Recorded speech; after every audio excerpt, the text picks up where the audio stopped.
ಕಾಲ್ತುಳಿತ ದುರಂತದ ವಿರುದ್ಧ ಬಿಜೆಪಿ ಪ್ರತಿಭಟನೆ. ಸಿಎಂ ಸಿದ್ದು, ಡಿಸಿಎಂ ಡಿಕೆಶಿ ರಾಜೀನಾಮೆಗೆ ಆಗ್ರಹ. ಸರ್ಕಾರವನ್ನ ಡಿಸ್ಮಿಸ್ ಮಾಡುವಂತೆ ರಾಜ್ಯಪಾಲರಿಗೆ ಮನವಿ.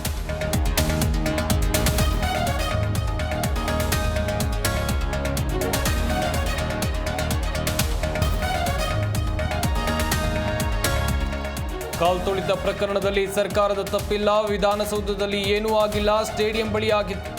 ಪೊಲೀಸ್ ತಪ್ಪು ಮಾಡಿದ್ದಕ್ಕೆ ಕ್ರಮ ಎಂದ ಸಿಎಂ.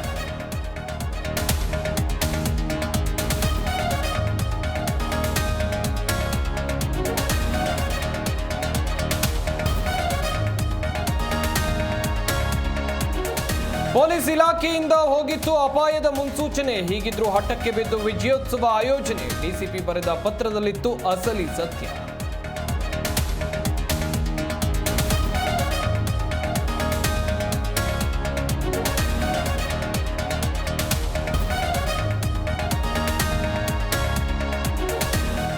ಇಂದು ಕಾರ್ಯಕರ್ತ ಸುಹಾಸ್ ಶೆಟ್ಟಿ ಹತ್ಯೆ ಕೇಸ್ ಪ್ರಕರಣದ ತನಿಖೆ ರಾಷ್ಟ್ರೀಯ ತನಿಖಾ ದಳದ ಹೆಗಲಿಗೆ. ಸರ್ಕಾರದ ಆದೇಶಕ್ಕೆ ಬಿಜೆಪಿ ನಾಯಕರ ಸ್ವಾಗತ.